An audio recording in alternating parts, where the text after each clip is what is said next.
肩書きで、はいお仕事をされてると、いうことなんですけども、はい、実際に、お仕事、内容としてはどんなことをされてるんですかね。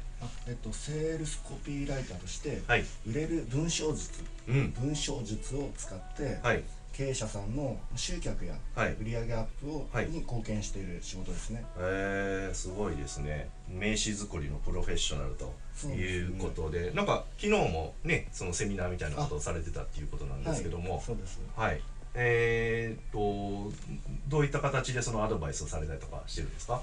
ですね、やっぱ名刺を生かしていきたいって、うん。方々